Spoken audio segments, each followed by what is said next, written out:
جھگڑا صاحب اڈیالہ جیل میں آج عمران خان صاحب سے ملاقات کر کے آئے ہیں.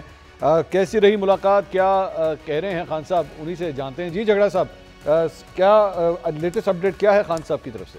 دیکھیں، میرے خیال میں جو بھی عمران خان سے ملنے جاتا ہے، ایٹ لیسٹ میں تو پرسنلی جب سب سے پہلے جس بات پہ امپریس ہوتا ہوں کہ جو ان کی مینٹل فٹنس ہے اور جو ان کی فزیکل فٹنس ہے، ان حالات میں بھی ماشاءاللہ 70 سال سے ان کی زیادہ عمر ہے. اٹس امیزنگ ٹو سی.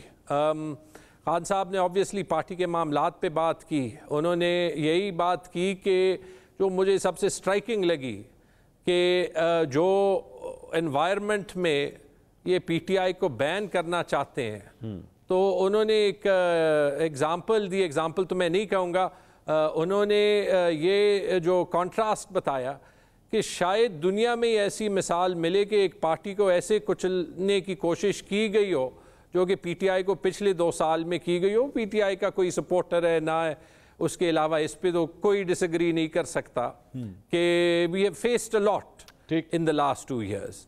کہ اس کے باوجود بھی جس تعداد میں پبلک نے پی ٹی آئی کو ووٹ دیا، اور جیسے ابھی اطہر کاظمی صاحب نے کہا کہ وہ ساری ریگنگ کے بعد بھی جو ہے وہ پی ٹی آئی سب سے بڑی پارٹی رہی، تو کوئی مورل، کوئی لیگل، کوئی لاجیکل جواز بنتا نہیں ہے پی ٹی آئی کو بین کرنے کا، اور کہ یہ پبلک مانے گی نہیں.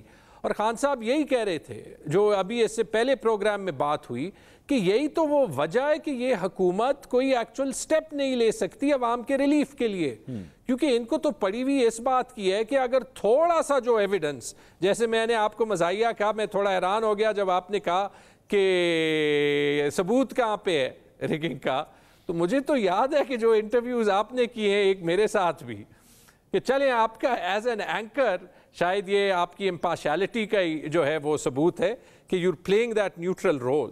میں جھگڑا صاحب، I want to comment on this. The reason is کہ ظاہری بات ہے I'm not a judge, I'm not the authority. میں ہائی لائٹ کر سکتا ہوں چیز کو، میں لوگوں کو بتا سکتا ہوں کہ یہاں پہ مجھے پرابلم ایریا نظر آ رہا ہے، بٹ obviously ڈیسیجن جو ہے وہ اینڈ میں کورٹ آف لاء نے دینا ہے، میں نے نہیں دینا. I'm not the authority to do that. But in کو کرنے تو دینا. اگر یہ ہوگا کہ سپریم کورٹ 11-2 کا فیصلہ کر دے گی اور اس سے ایک دن پہلے آپ ٹی وی پہ کہیں گے کہ دیکھیں کہ اگر یہ فیصلہ پی ٹی آئی کے اگینسٹ جائے تو ہم اس کو نہیں مانیں گے، اور اس فیصلے کے ایک دن بعد پہلی خبر یہ آ جائے کہ ہم ایڈ ہاک ججز اپوائنٹ کرنے لگے، اور دوسری خبر یہ آئے چاہے جرنلسٹک کمیونٹی میں اسپیسیفک لوگوں کے تھرو ہو یا خواجہ آصف صاحب جیسے لوگوں کے تھرو ہو، کہ جی یہ تو فیصلہ اتنا غلط ہے، اس کی تو امپلیمنٹیشن کے بارے میں ہم سوچیں گے.